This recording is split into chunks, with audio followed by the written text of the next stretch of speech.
নমস্কার বন্ধুরা, জয় মা কালী বেঙ্গলি চ্যানেলে আপনাদেরকে আমি স্বাগত জানাচ্ছি। আজকের আলোচনার বিষয় হলো চাকরি লাভের মন্ত্র এবং তার প্রয়োগ।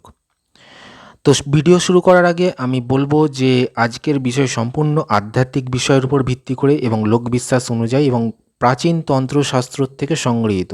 আজকে আমি শুধুমাত্র শিক্ষামূলক উদ্দেশ্যে আপনাদেরকে এই ভিডিওটা দিচ্ছি। যারা বিজ্ঞানে বিশ্বাস করেন তারা এই ভিডিওর থেকে দূরে থাকবেন, বৈজ্ঞানিকভাবে প্রমাণিত নয়। যারা বিজ্ঞানে বিশ্বাস করেন তারা দেখবেন না। যারা আধ্যাত্মিক বিষয়ে বিশ্বাসী, ঈশ্বরে বিশ্বাসী, তন্ত্রমন্ত্রে বিশ্বাস করেন, তন্ত্রমন্ত্র নিয়ে আলোচনা করতে চান, চর্চা করতে চান, আধ্যাত্মিক বিষয় নিয়ে শুনতে চাইছেন, তারাই ভিডিওটা দেখবেন।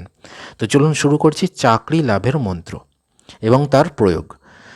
অনেক ছেলেমেয়েরা রয়েছে যারা চাকরির জন্য ছোটাছুটি করছে বা অনেক চাকরির পরীক্ষায় ইন্টারভিউ যাচ্ছে, হতাশ হয়ে ফিরে আসছে, কেননা সেই চাকরিটা তার হচ্ছে না। কোনো কারণে হয়তো সেই আশানুরূপ ফলটা তার হচ্ছে না। সে হয়তো ভালো পরীক্ষা দিচ্ছে বা ভালো ইন্টারভিউ দিচ্ছে, কিন্তু সেই চাকরিতে সে পাস করতে পারছে না, সেই জবটা সে ক্র্যাক করতে পারছে না।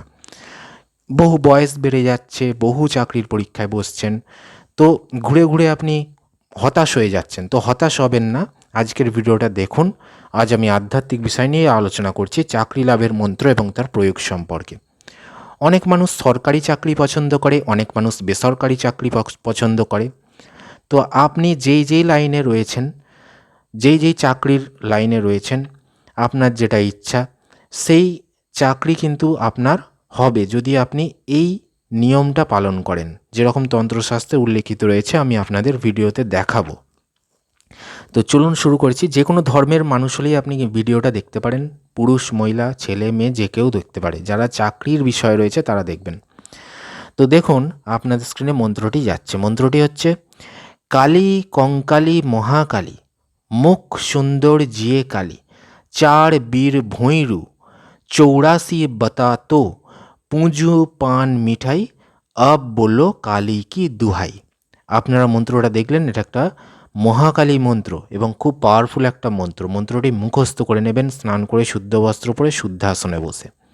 মন্ত্রটি প্রয়োগ কি বলছে: উপরোক্ত মন্ত্র শুদ্ধ বস্ত্রে শুদ্ধাসনে পূর্বমুখে বসে প্রতিদিন 108 বার জপ করলে 31 দিনে চাকরি প্রাপ্ত হয়।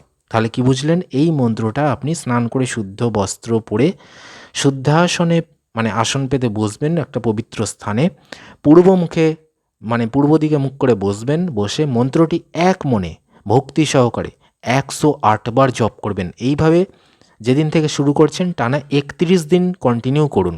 31 দিন আপনি এই জপ করবেন, দেখবেন 31 দিনের মাথাতে চাকরি প্রাপ্ত হবে। এটা কিন্তু এখানে বলা রয়েছে, আপনারা দেখতে পাচ্ছেন। তো আপনারা কিন্তু অবশ্যই করতে পারেন, কিন্তু আমার অনুমতি নিয়ে করবেন, তবেই কিন্তু সফলতা হবে। কেননা তন্ত্রমন্ত্র গুরু অনুমতি নিয়ে করতে হয়। আমার অনুমতি নিতে গেলে এই চ্যানেলটি 50 জনকে শেয়ার করে দিন। আপনার বন্ধুবান্ধব আত্মীয় স্বজন, ফেসবুক হোয়াটসঅ্যাপ গ্রুপ বন্ধুবান্ধব আত্মীয় স্বজনকে শেয়ার করে কাজটি করবেন, আমার অটোমেটিক অনুমতি থাকবে। ঠিক আছে? আর একটা লাইক দেবেন, চ্যানেলটি সাবস্ক্রাইব করে রাখবেন, আর পাশে থাকবেন, দেখতে থাকবেন। এই চ্যানেলে বহু ভিডিও রয়েছে, দেখতে থাকবেন। ধন্যবাদ।